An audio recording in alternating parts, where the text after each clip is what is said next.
I took 2 weeks off and went to Hawaii so I could be well rested for the launch of Borderlands 4, and man, did I miss some news. So let's dive in and cover all the Borderlands 4 goodness that happened while I was gone.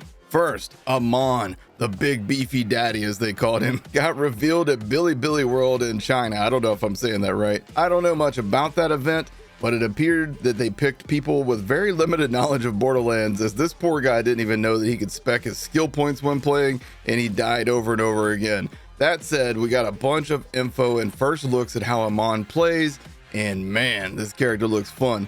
Kind of like a cross between Krieg from Borderlands 2, the Clawbringer class from Wonderlands, and even a hint of Zane with the drone abilities that Zane has, but with axes instead of drones. Ultimately, this character is the largest in the franchise for playable Vault Hunters. That's right, even bigger than Krieg himself. His kit looks to be insanely fun, and I cannot wait to try him out for myself. We also got the character introductions for Vex, and right as I started writing this video, Rafa got introduced in his character intro as well. Vex is the new Siren class, and Rafa is a former TDR soldier who could literally die at any moment because of his TDR exosuit. Both character intros were very well done, and I love the Gearbox introduced each character by a campfire telling their backstory to the other Vault Hunters. It was very well written and very well animated, which is further proof that a Borderlands animated show would be much better than the live action film. I'm super excited for the Aman introduction and of course the Harlow Trant introduction, which I assume is being saved for last. Now, if memory serves, Flak was saved for last on the character intros for Borderlands 3, ended up being one of the strongest Vault Hunters at launch, so I guess we'll see if that tradition continues. Speaking of Aman, the folks over at maxroll.gg teamed up with a bunch of Borderlands content creators to develop a working skill tree calculator for the 3 classes that we have skill trees for so far: Vex, Rafa, and Aman. They'll obviously add in Harlow once we see her skill tree, but these are very well designed, very easy to navigate, and they give a tactile way to actually experiment with skill trees ahead of launch. I'll have a link for that in the description down below for you to all check out. Randy Pitchford also makes it into this video, but luckily for some positive stuff. He and Andrew Reiner from Gearbox gave an interview with Rolling Stone magazine where they discussed the open world aspect of Borderlands 4. You can read the full article at the link below, but a couple notable highlights. They said between Borderlands 2 and 3, 1/3 of the people who were playing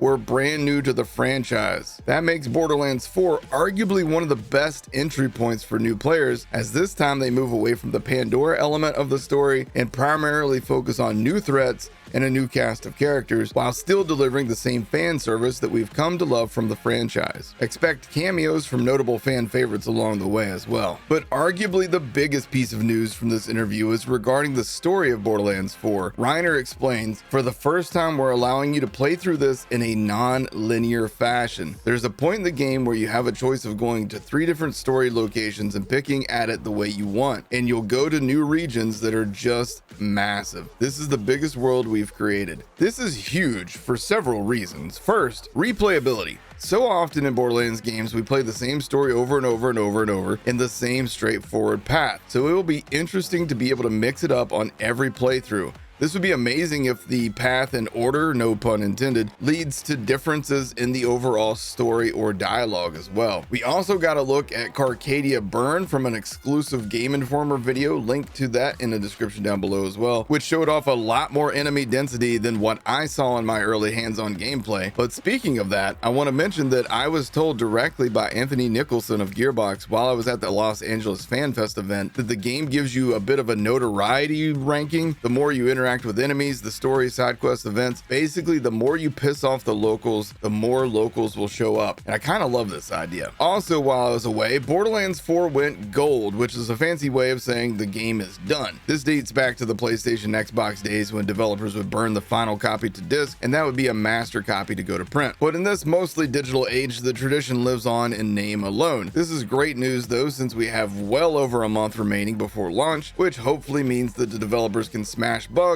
iron out technical aspects, and prepare the character trailers for Aman and Harlow. Now, on a bit of a personal note, some of you know that I run and organize a biannual charity event in the Borderlands community called The Hunt. This is basically a scavenger hunt on Borderlands 2 in the early part of the year and Borderlands 3 in the later part of the year, where we track down every named dedicated drop in each game. Now, while we're doing this, we're also raising money for the kids of St. Jude, and in just the past few years alone, we as a community have helped raise over over $500,000. The next hunt kicks off on August 15th and lasts until August 24th. So if you'd like to learn more, please head over to borderlandshunt.com. That's borderlandshunt.com, or join our Discord. Both links are in the description down below. It's a great cause that's near and dear to my heart, and we always have a ton of fun hunting loot and doing something positive in the process. And final bit of news is that Borderlands 4 is doing a couple of collaborations with other game franchises, most likely to try and bring in even more new players. First, they teamed up with Rainbow Six Siege to introduce a Psycho skin pack and a Lilith skin pack. Both come equipped with a couple of cosmetics, including a unique card background,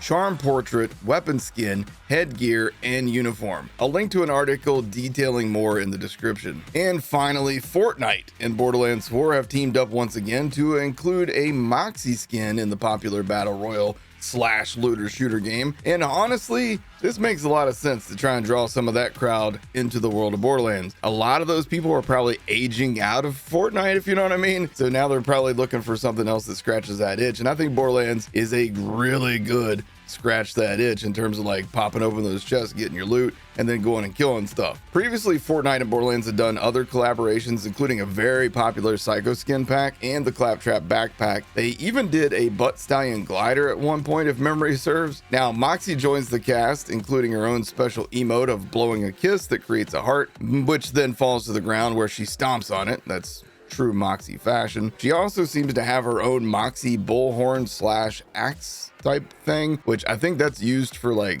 crafting the ramps and destroying ramps, and I don't know. I don't play Fortnite, I'm sorry. So that's about it for this week's news break in Borderlands 4. I've missed you guys while I was gone, and it feels good to get back into making videos after that nice chunky break. So if you're looking for news, guides, playthroughs, character builds for Borderlands 4, be sure to subscribe, because that's basically all that I cover over here. Hit that notification bell if you want to make sure that you never miss an upload, and leave a comment down below telling me what you guys think of the marketing for Borderlands 4 to this point. If you're watching this thing live when it first drops, I'm probably live over at twitch.tv/killer6. Link for that down in the description below if you want to come hang out, chat with me live. A lot of times we get brand new news from Gearbox while I'm live, so great time to like come over there and break it all down with me. Thanks for watching, guys. Take care.